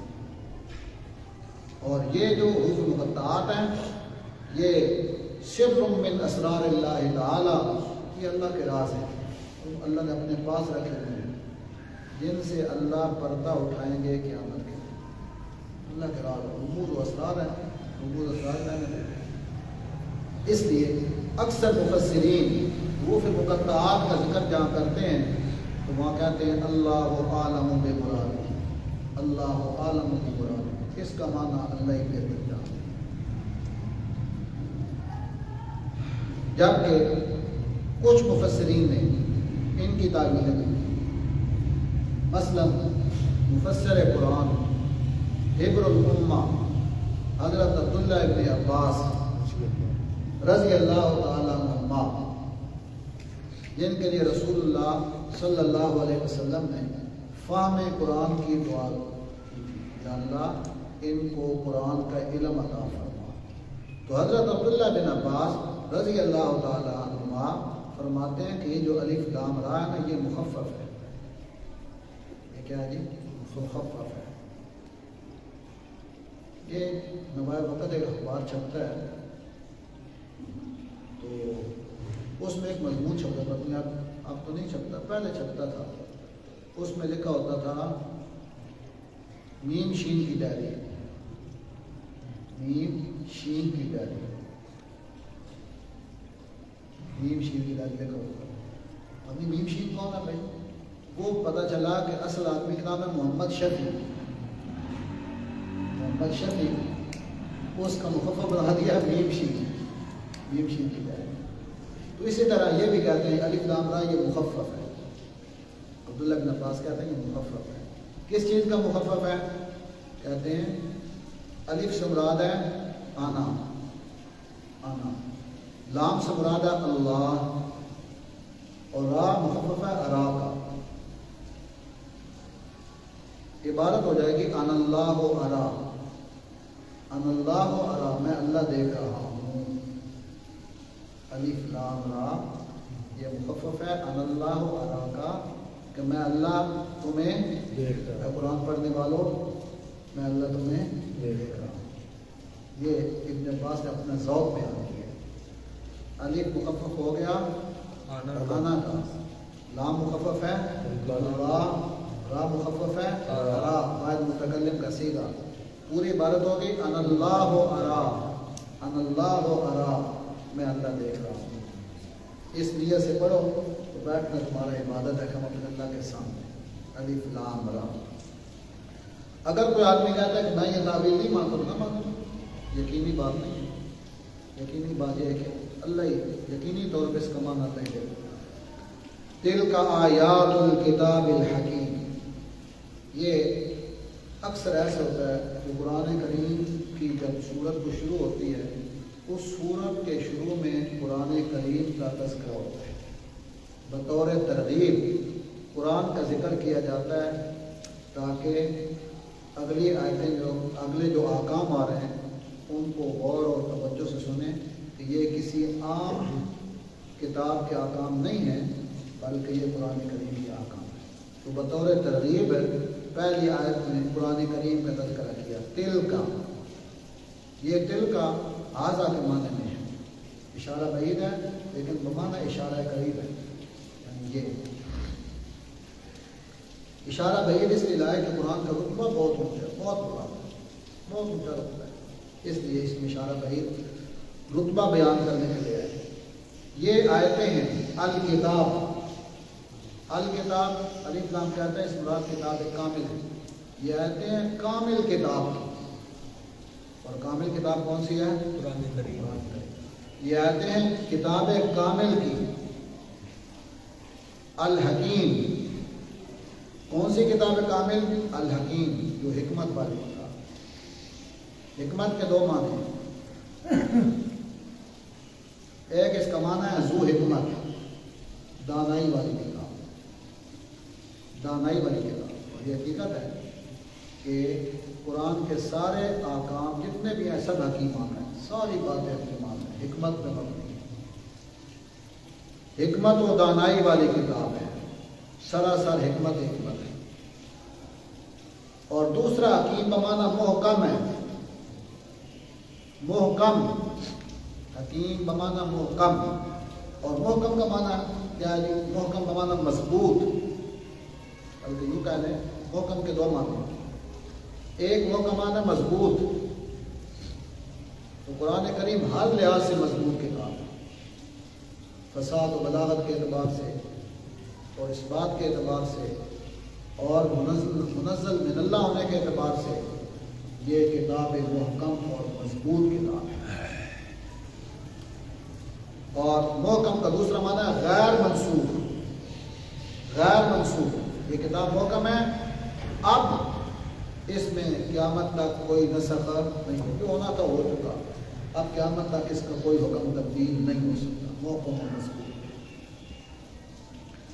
تو ایسی حکمت والی کتاب، مضبوط و محکم کتاب، اس لائق ہے کہ اس کو پڑھا جائے، اس کو سمجھا جائے، اس کی آگے تبلیغ کی جائے، اس کے مطابق زندگی گزاری جائے. یہ ترغیب دے دی پہلی آیت میں کہ پوری سورت کو غور سے پڑھو، عمل کی نیت سے پڑھو۔ دوسری آیت اکان للناس عجبا ان اوحینا الی رجل منہم، قرآن کریم کی ترغیب کے بعد اب آپ صلی اللہ علیہ وسلم کی رسالت کا ذکر ہے، رسالت کا ذکر ہے۔ آپ صلی اللہ علیہ وسلم نے جب نبوت کا دعویٰ کیا تو آپ کے جو اولین مخاطب تھے مکہ کے لوگ، ان کو اس دعویٰ کا بڑا تعجب تھا، بڑا تعجب۔ یہاں قرآن نے ان کا ایک تعجب ذکر کیا ہے، وہ تعجب یہ تھا کہ یہ ایک بشر، رجل مرد کو کہتے ہیں، مرد انسان ہوتا ہے، بشر ہوتا ہے کہ انسان ہو کر اور ہم جیسا بشر ہو کر وہ نبوت کا دعویٰ کرے کہ میں نبی ہوں، مجھ پہ وہی آتی ہے، اللہ میرے پاس پیغام بھیجتے ہیں، کیسے ہو سکتا ہے؟ انسان ہو اور نبی ہو، اس میں انہوں نے تعجب کا اظہار کیا اور آپ کی رسالت کا انکار کیا، تو اللہ نے یہ آیت کریمہ نازل فرما کے آپ کی رسالت کا اثبات کیا۔ اکان للناس عجبا، کیا لوگوں کو تعجب ہو گیا؟ الناس بعد کفار مکہ ہے، لوگوں کو تعجب ہو گیا کس بات پہ؟ ان اوحینا، کہ ہم نے وہی بھیج دی، الی رجل، ایک مرد کی طرف، مرد کی طرف وہی آئی۔ ہمیشہ انبیاء جتنے بھی نبی آئے سب مرد ہیں، ما ارسلنا من قبلک الا رجالا، مرد نبی بنے ہیں، کسی عورت کو اللہ نے نبی یا نہیں بھیجا۔ ہم نے وہی بھیج دی الی رجل منہم، ایک مرد کی طرف، منہم جو انہی میں سے ہے، قریش میں سے ہے۔ ایک تو یہ وجہ تعجب تھی کہ انسان ہے، دوسرا کہ یہ عبداللہ کا یقین، میں غریب آدمی، رئیس کوئی نہیں، مالدار کوئی نہیں، پیسے والا کوئی نہیں، وہ پیسے والا ہوتا تو کہتے ہیں نبی ہے بھی غریب اور ہے بھی بشر انسان، یہ دو چیزیں ان کے لیے بڑے تعجب کا باعث۔ تو فرمایا کہ یہ تعجب مت کرو، ہماری مرضی ہم جس کو نبی بنا دیں، ہم نے وہی بھیجی ہے، اس لیے مانو ان کو رسول۔ ان انذر الناس، یہاں سے رسول کے آنے کی دو وجہ بیان کی۔ رسول کیوں آیا، کیوں بھیجا گیا، بھائی کیوں بھیجی، اس کی دو غرضیں۔ رسول کو بھیجنے کی کتنی غرضیں ہیں؟ دو۔ پہلی غرض ان انذر الناس، ان انذر الناس، کہ یہ لوگوں کو ڈرائیں، انذار، پہلی وجہ انذار ہے، ڈرانا، اللہ کے عذاب سے ڈراؤ۔ اگر تم نافرمانی پہ ڈٹے رہے، پیغمبر کی انکار پہ ڈٹے رہے، تو پھر تمہارا انجام بہت برا ہونے والا ہے، برے انجام سے ان کو ڈراؤ۔ وَبَشِّرِ الَّذِينَ آمَنُوا، یہ نبی کے آنے کی دوسری غرض، دوسری غرض تبشیر، وبشر، اور خوشخبری سنا دیں، الذین آمنوا، ان لوگوں کو جنہوں نے تصدیق کر دی، آمن اے صدقوا، رسالت کی تصدیق کی، ان کو خوشخبری سنا دیں، کس بات کی؟ ان لہم قدم صدق، کہ یقین کر لیں ان کے لیے اونچا مرتبہ ہے، قدم صدق، یہ کنایا ہے اونچے مرتبے سے، قیامت کے دن ان کو اعلیٰ اور اونچا مرتبہ ملنے والا ہے۔ قدم صدق، صدق کا معنی یقینی بھی ہوتا ہے، ایسا اونچا مرتبہ ملنے والا ہے جس کے ملنے میں کوئی شک نہیں ہے۔ ان لہم قدم صدق، ان کے لیے بڑا اونچا مرتبہ ہے، عند ربہم، ان کے رب کے ہاں۔ کون سا اونچا مرتبہ ہے؟ یہ انشاءاللہ اللہ موقع دیں گے تو پڑھیں گے، یہ آگے آئے گا 27 پارے میں، ان المتقین فی جنات و نہر، ان المتقین فی جنات و نہر فی مقعد صدق عند ملیک مقتدر، یہ اونچا مرتبہ اللہ کے ہاں ملنے والا ہے۔ قال الکافرون، لیکن کافروں نے اس رسول کو ماننے کے بجائے رد عمل کیا دیا؟ کافر کہنے لگے ان ھذا لساحر مبین، یہ تو کھلم کھلا جادوگر ہے، ساحر، جادوگر، مطلب مطلب یہ تھا کہ یہ جو اس کی کلام میں تاثیر ہے، آپ کی کلام میں تاثیر تو تھی، قرآن پڑھ کے سناتے، لوگ متاثر ہوتے، ایمان لے آتے، تو قرآن کی تاثیر کے بارے میں دو خیال تھے، دو رائے تھے۔ ایک رائے تھی اہل ایمان کی، وہ یہ تھی کہ قرآن مؤثر اس لیے ہے کہ یہ من جانب اللہ، اللہ کی طرف سے آیا ہے، یہ معجزہ ہے، اس کی تاثیر اس کے اعجاز کی وجہ سے معجزہ خدا بندی ہے۔ اور دوسری رائے جو کفار کی تھی وہ یہ تھی کہ قرآن کی تاثیر اس کے سحر ہونے کی وجہ سے، یہ جادو ہے، ساحرانہ کلام ہے، جیسے کوئی ساحر اور جادوگر اپنی کلام کے ذریعے لوگوں کو متاثر کر دیتا ہے، الیاذ باللہ، یہ بھی جادوگر ہے اور کلام پڑھ کر لوگ متاثر ہو جاتے ہیں، آپس میں لڑائیاں ہو جاتی ہیں، تو اس کو ایجاد ماننے کے بجائے انہوں نے جادو کہہ دیا۔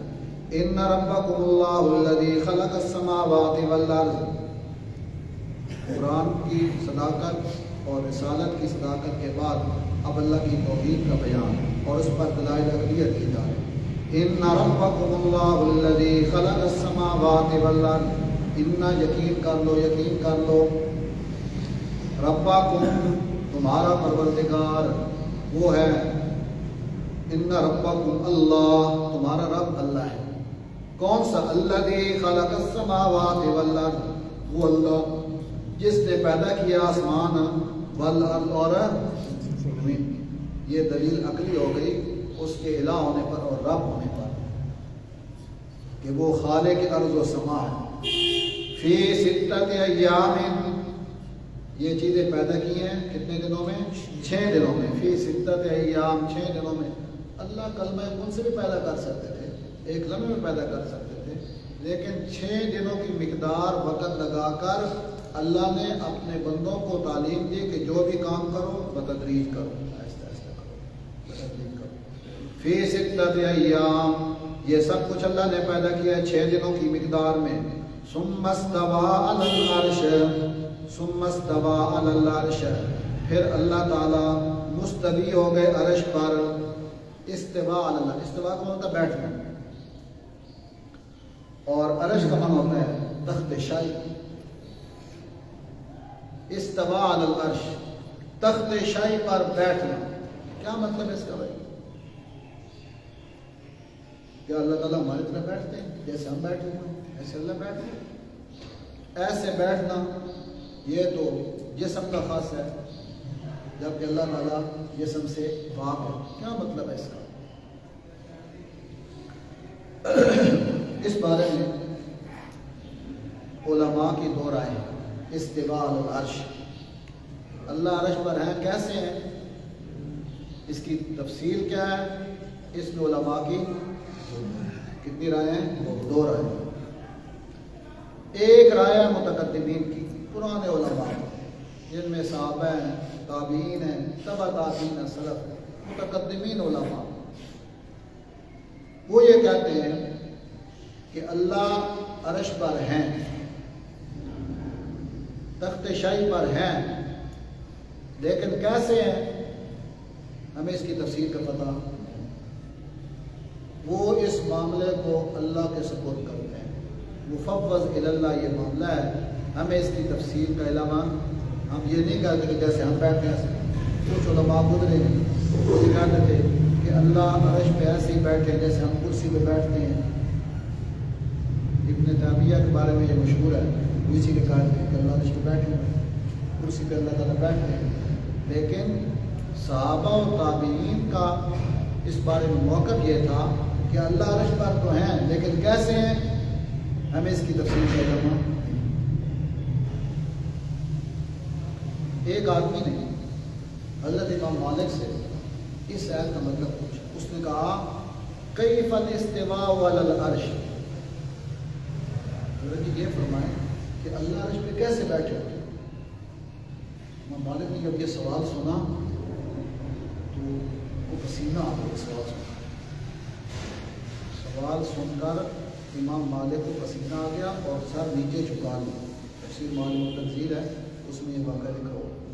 اس نے پوچھا کیف الاستواء علی العرش، پسینہ آیا، سر جھکا لیا اور تھوڑی دیر کے بعد امام مالک نے سر اٹھایا، پھر جواب دیا اس نے. جواب میں کیا فرمایا؟ فرمایا الاستواء معلوم، الاستواء معلوم، اللہ کا عرش پہ ہونا تو معلوم ہے، یقینی بات ہے. قرآن میں جب آ گیا تو ہم اس کا انکار نہیں کر سکتے. اللہ عرش پر ہیں، ہم مانتے ہیں. الاستواء معلوم، استواء معلوم و متیقن ہے، اس میں کوئی شک نہیں. والکیف مجہول، دوسری بات فرمائی اس کی کیفیت کیا ہے اس کا ہمیں پتا. اللہ عرش پہ کیسے بیٹھے ہمیں پتا ہے صحیح، لیکن کیسے الکیف مجہول ہے، کیفیت کا ہمیں پتا. اور تیسری بات ارشاد فرمائی والسوال عنہ بدعہ، اس بارے میں تحقیق کرنا، سوال کرنا یہ بدعت ہے.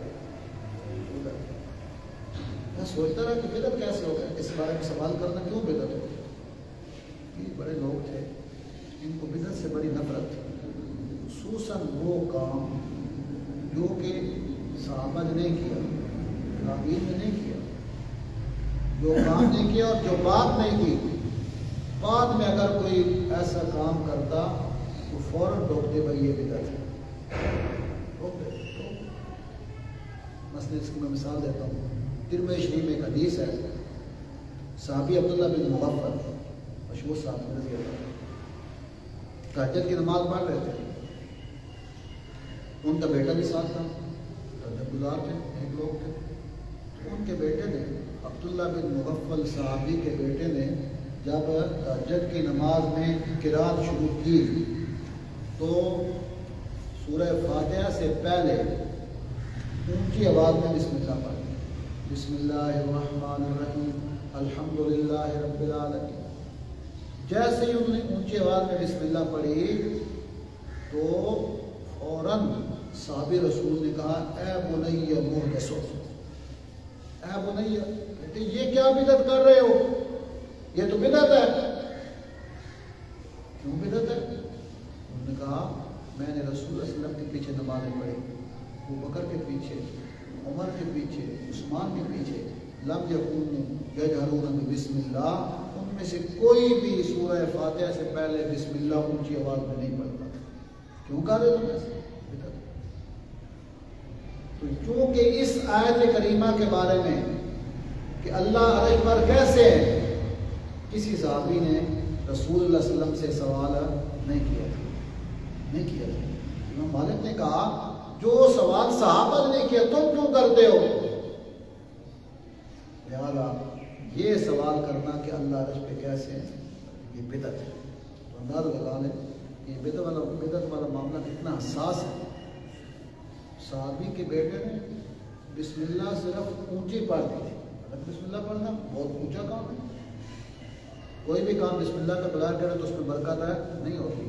پڑھنی تھی بسم اللہ لیکن آہستہ پڑھنے کے بجائے کیا کر دی میں یہ بدعت ہے. اتنا حساس معاملہ ہے بدعت کا. تو جہاں سوئی داخل نہیں ہو سکے ہم وہاں ہاتھ ہی پھیرنا چاہتے ہیں.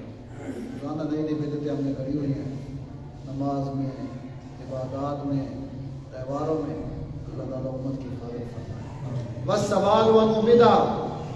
تو امام مالک نے کہا استواء معلوم ہے اللہ عرش پہ، والکیف مجہول، کیفیت کیا ہے مجہول ہے. بس سوال عنہ بدعہ، اس بارے میں سوال کرنا یہ بدعت ہے. یہ ایک رائے ہے متقدمین کی اور بہت مناسب رائے ہے. آوت یہی ہے کہ یہ معاملہ اللہ کے سپرد کیا جائے. دوسری رائے متاخرین علماء متکلمین اور متاخرین نے اس میں تعبیر کی ہے. وہ کہتے ہیں کہ استواء لفظ کا مطلب کیا ہے؟ مطلب یہ ہے کہ اللہ نے آسمان بنایا، چھت بنائی. آسمان بنانے کے بعد والارض اللہ نے زمین بنائی. یہ کائنات بن گئی، یہ چھت ہے، یہ زمین فرش ہے. پھر اس میں اللہ نے اپنی مخلوق پھیلا دی اور مخلوق کی ساری سہولتیں پیدا کر دی. پوری ایک مملکت بن گئی، ایک سلطنت بن گئی، حکومت بن گئی جس کا اقتدار اعلیٰ اللہ کے پاس ہے. اقتدار اعلیٰ اللہ کے پاس ہے. اور اللہ ہی اس مملکت کا انتظام سنبھالے ہوئے ہیں، تدبیر کر رہے ہیں، معاملات چلا رہے ہیں، موت و حیات کے مسئلے، نفع نقصان کے مسئلے، غمی خوشی کے مسئلے، سارے انتظامات چلانے والا کون ہے؟ جسے کہتے ہیں مدبر الامور، سارے کاموں کی تدبیر کرنا۔ اس تدبیر کرنے کو، سارے نظام کے چلانے کو تعبیر کیا گیا استوى علی العرش کے ساتھ، کہ اقتدار اعلیٰ کس کے پاس ہے؟ جیسے ہم نے سے کو پوچھتے بھائی اس کو یہ بتاؤ کہ پاکستان کی کرسی پہ کون بیٹھا ہے، کرسی اقتدار پہ کون ہے، تو ہم اپنے وزیر اعظم کا نام لیں گے، صدر کا نام لیں گے۔ اب اس کا یہ مطلب نہیں کہ 24 گھنٹے وہ کرسی پر بھی بیٹھا ہوتا ہے، جب دیکھو کرسی پر، ایسے ہی ہوتا ہے۔ 24 گھنٹے کوئی بھی حکمران کرسی پہ بیٹھتا نہیں ہے۔ مطلب یہ ہوتا ہے کہ ہمارا جو کنٹرول ہے ملک کا، اقتدار ہے، وہ فلاں آدمی کے پاس ہے۔ تو یہ استواء علی العرش کا مطلب یہ نہیں کہ اللہ تعالیٰ عرش پہ بیٹھے ہوئے ہیں، بلکہ یہ کنایا ہے اقتدار اعلیٰ سے، کہ سارا نظام چلانے والا کون ہے؟ اللہ۔ کس کو مارنا ہے، کس کو زندہ کرنا ہے، کب مارنا ہے، کب زندہ کرنا ہے، کس کو خوشی دینی ہے، کس کو غمی دینی ہے، کس کو صحت دینی ہے، کس کو بیمار کرنا ہے، کب بارش کرنی ہے، کہاں بارش دینی ہے، یہ سارے نظام چلانے والا کون ہے؟ یہ ہے استواء علی العرش کا، یہی ہے تدبیر الامور۔ تو یہ متاخرین نے تعبیر کی استواء علی العرش، اور مفسرین نے پہلا جو علماء کا گروہ ہے متقدمین کا، ان کو نام دیا ہے مفوضہ کا، مفوضہ، انہوں نے معاملہ کس کے سپرد کر دیا؟ اللہ کے۔ اور جو بعد کے علماء جنہوں نے تعبیر کی ہے، ان کو نام دیا گیا مفوضہ کا، تعبیر کرنے والے۔ تو دو گروہ ہیں، ایک ہو گیا مفوضہ اور دوسرا گروہ ہو گیا مؤولہ۔ تو تفویض ہی بہتر ہے کہ معاملہ کس کے سپرد کر دیں؟ اللہ کے سپرد کر دیں۔ آگے چلیے۔ ثم استوى علی العرش، پھر اللہ عرش پہ مستوی ہو گئے، یعنی اللہ نے سارا اقتدار سنبھال لیا۔ یدبر الامر، اللہ ہی تدبیر کرتے ہیں الامر، سارے معاملات کی۔ الامر الف لام استغراقی ہے، جتنے بھی امور ہیں جن کا تعلق اللہ کی مخلوق کے ساتھ ہے، امور الخلائق، سب کی تدبیر کرنے والے کون ہیں؟ اللہ ہیں۔ وہ یہ نہ کہے کہ اللہ تعالیٰ جو کمزور ہیں تو اللہ نے اپنے نائب بنا دیے ہیں، نبیوں سے کہا کہ تم نظام چلاؤ، ولیوں سے کہا فلاں علاقے کا تم نظام چلاؤ، نہیں۔ یدبر الامر، سارے کائنات کا نظام چلانے والے اکیلے اللہ ہی۔ ما من شفیع الا من بعد اذنہ، گویا کہ یہ حضرت مولانا حسین علی رحمۃ اللہ جو ہمارے استاد ہیں، وہ فرمایا کرتے تھے کہ یہ جملہ اس سورت کی جان ہے، ما من شفیع الا من بعد اذنی، سب کچھ کرنے والے کون ہیں؟ اللہ۔ حکم کس کا چلتا ہے؟ اللہ کا چلتا ہے، فیصلے اللہ کے چلتے ہیں۔ اللہ کو کسی فیصلے میں کوئی دنیا کی طاقت مجبور نہیں کر سکتی، کوئی نبی ولی بزرگ اللہ کو مجبور کر لے نہیں۔ اگر کوئی مخلوق میں سے اللہ کو مجبور کر لے پھر تو اللہ تعالیٰ پھر الہ نہ رہے، جو مجبور ہو جائے وہ الہ نہیں ہوتا ہے، بے بس ہو گیا، بے بس خدا نہیں ہو سکتا ہے۔ ما من شفیع، نہیں ہے کوئی سفارش کرنے والا، الا من بعد اذنی، مگر اللہ کی اجازت کے بعد۔ لب کھول سکے گا، اس کی مرضی کے بغیر کوئی سفارش نہیں کر سکتا۔ ذالکم اللہ ربکم، ذالکم اللہ ربکم، یہ نتیجہ ذکر کر رہے ہیں، دلیل کا نتیجہ۔ ایک دلیل ہوتی ہے، دلیل کے بعد پھر نتیجہ ہوتا ہے۔ دلیل کیا تھی کہ آسمان کو پیدا کرنے والا کون؟ زمین کو پیدا کرنے والا کون؟ اور اقتدار اعلیٰ کا مالک کون؟ سارا نظام چلانے والا کون؟ کوئی اس کو مجبور ہے؟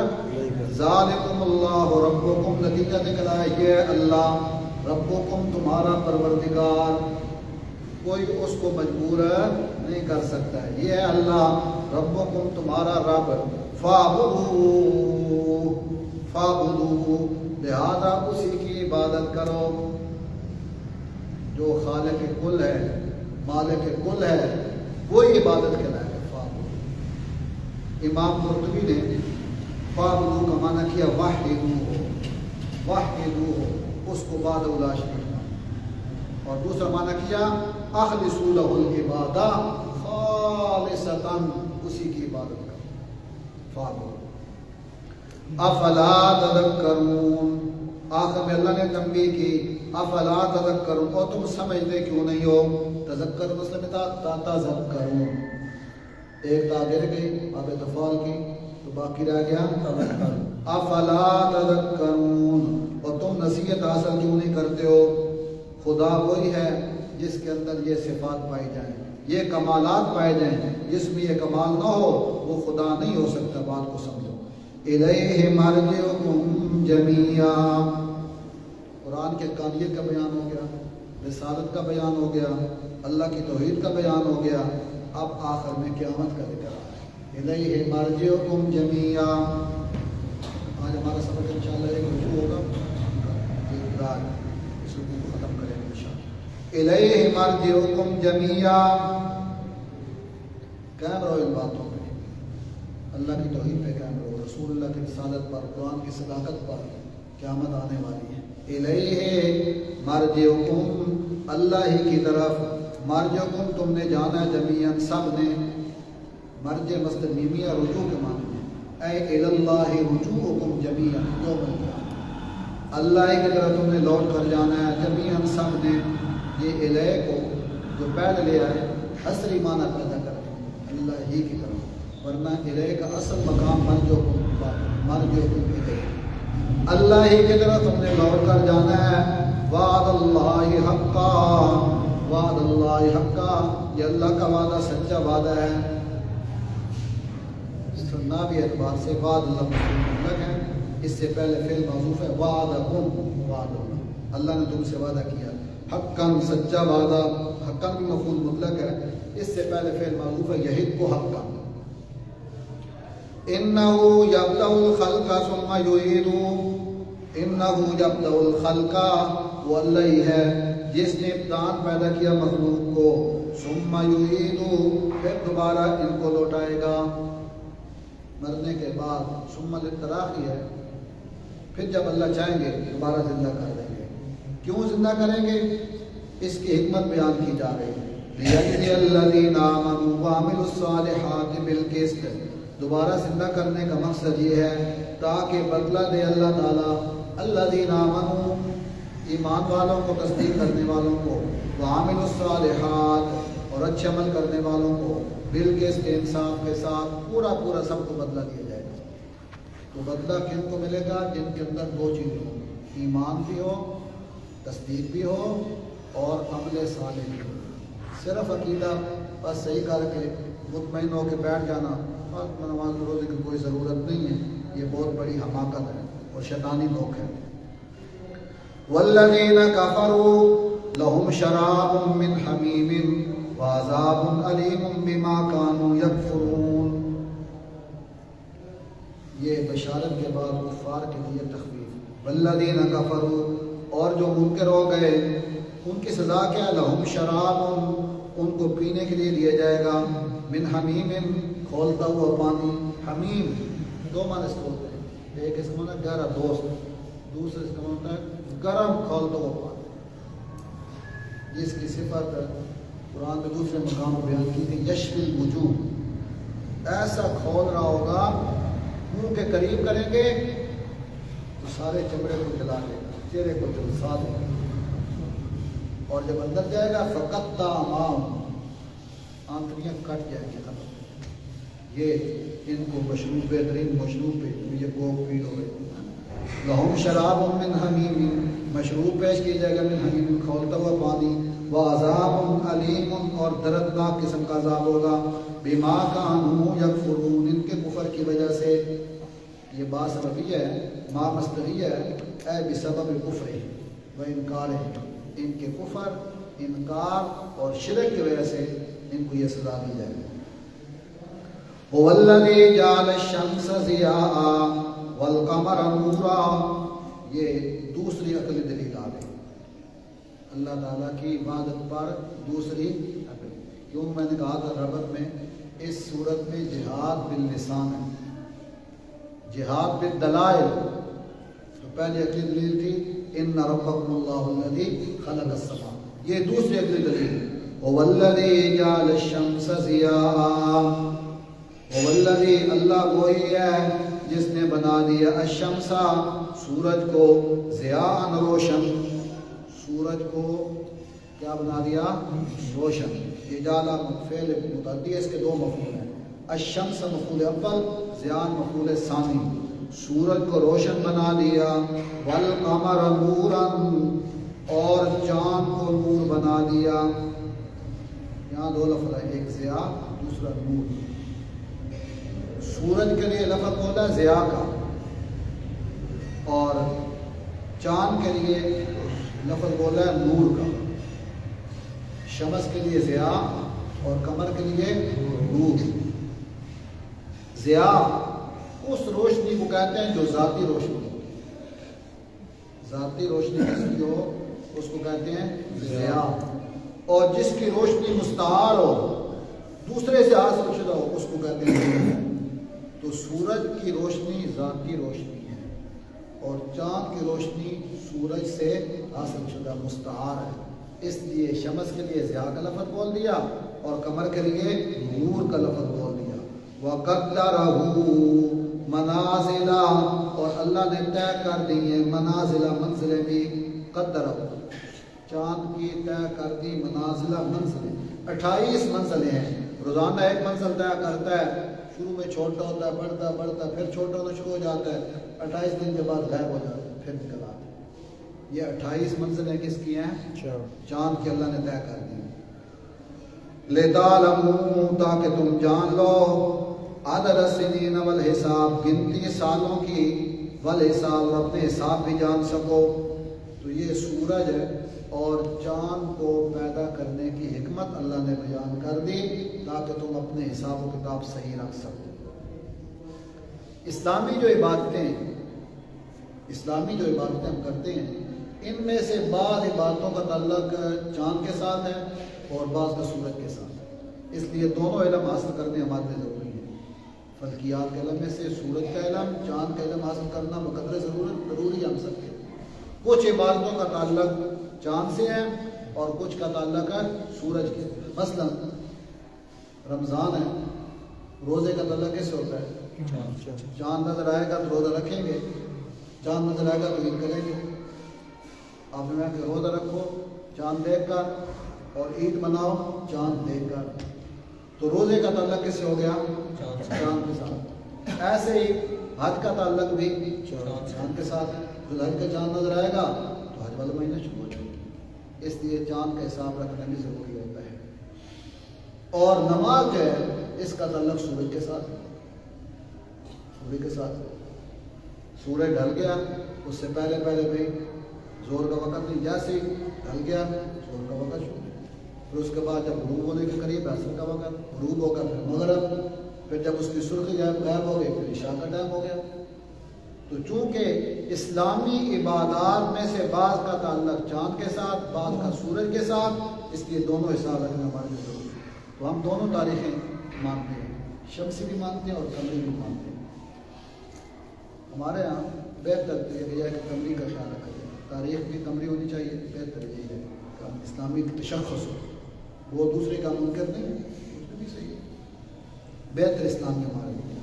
ما خلق اللہ ذالک الا بالحق، ما خلق اللہ ذالک، نہیں پیدا کیا اللہ نے ان کو. ذالک کا اشارہ ہے شمس و قمر کی طرف. نہیں پیدا کیا اللہ نے شمس و قمر کو الا بالحق، مگر پوری حکمت کے ساتھ. ان کے اندر بڑے راز چھپے ہوئے ہیں. یہ سارا نظام ہے، رات اور دن کا نظام، اس کا تعلق شمس و قمر کے ساتھ ہے. اگر یہ فلکیات کا نظام نہ ہو، نہ دن آئے نہ رات آئے، نہ کوئی آدمی آرام کر سکے نہ کوئی کام کر سکے. یہ بڑی حکمتیں ہیں جس کے پیچھے بڑے علوم ہیں، بڑے راز ہیں جو آہستہ آہستہ ظاہر ہو رہے ہیں. ابھی کیا کیا راز ظاہر ہوں گے اس میں فلکیات کے. ما خلق اللہ ذالک الا بالحق، نہیں پیدا کیا ان کو اللہ نے مگر ایک حکمت کے ساتھ.